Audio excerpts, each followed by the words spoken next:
Hey guys, this is Joe with Youngblood Family Farm, and we're doing a couple things today. First thing is I've got a burn pile on. Sticks fall on the country, we burn them. Second thing that we're doing today is we are making charcoal. And third thing we're going to do is we're making a little wood gas.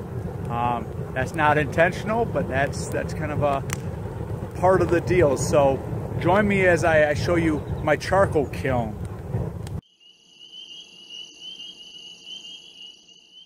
So this is my charcoal kiln. Not too spectacular by any means.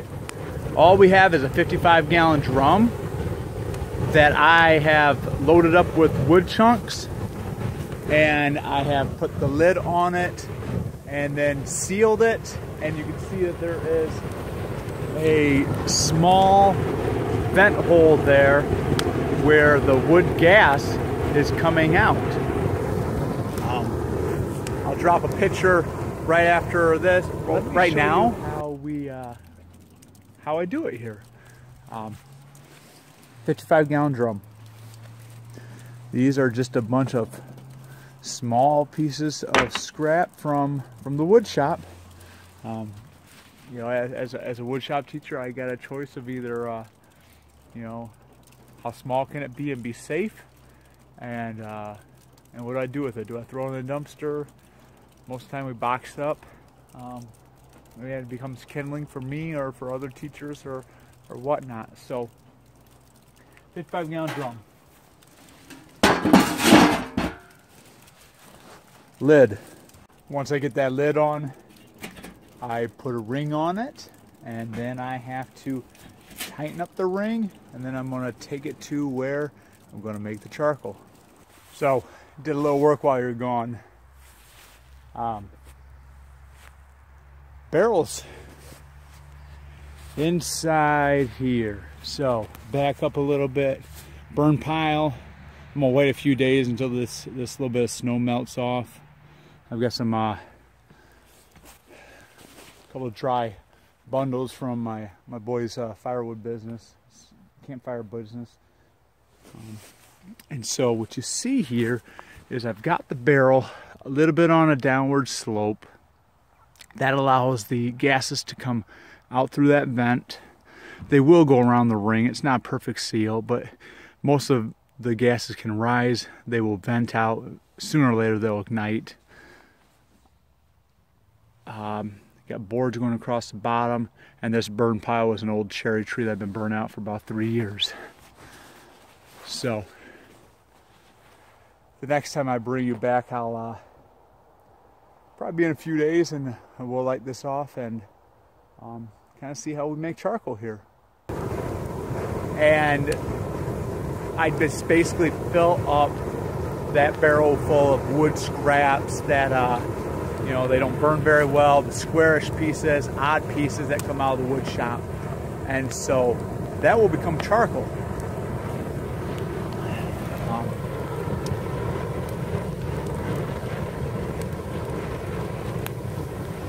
And that's pretty much the process, guys.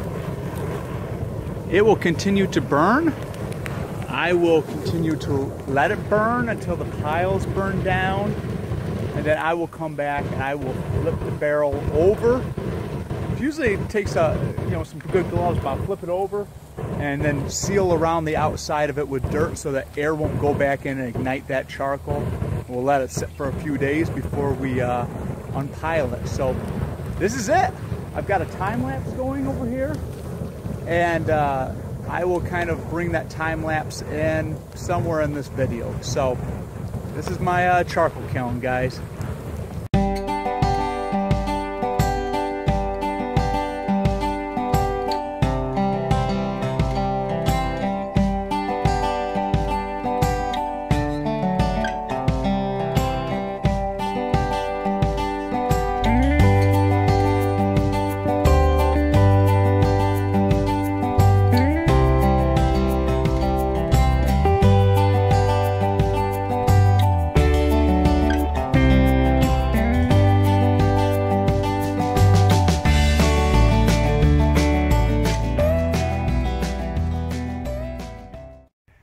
Alright guys, welcome back to the farm. When I left you a week ago, we were firing this charcoal kiln, and you saw the fire burning, you saw some gasification happening, and charcoal was being made inside.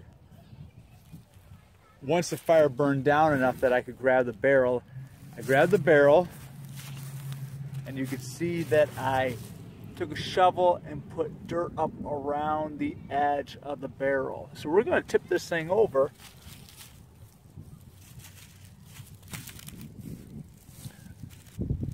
We're going to tip this barrel over. I'm going to put my gloves on, and we're going to see what's going on inside.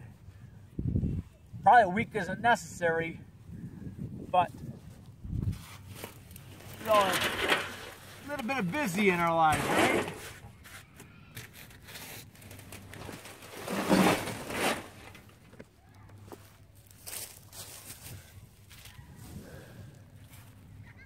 So, this is the lid. That's my little vent hole. And I've got a little latch that I worked up here. So, I'm gonna undo this latch, pull the lid off, and then we'll take a look at what we have.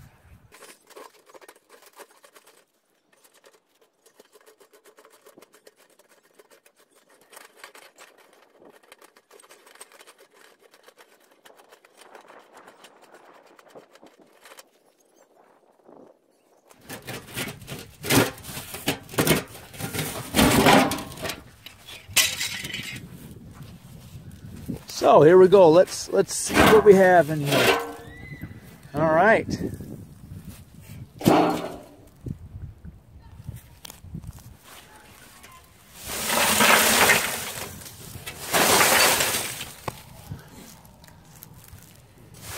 So this is charcoal.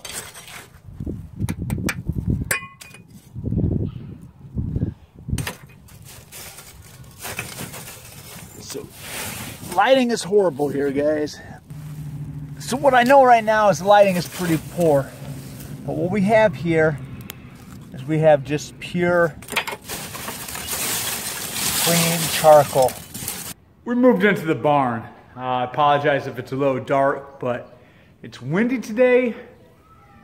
The charcoal kiln was on my list, and so we're doing it today, okay? So, why charcoal? You know, why not? A lot of it is honing skills. I know that charcoal has a lot of purposes. I know that you can use it to cook with. I understand that some people will pulverize it and add it to animal feed. I don't know enough about that to do that, but I know that some people do that. I've added it to my compost piles. It will kind of absorb nutrients and slowly release them. I understand people use it for blacksmithing purposes. I've even read about people using this as, you know, a cleansing agent in themselves.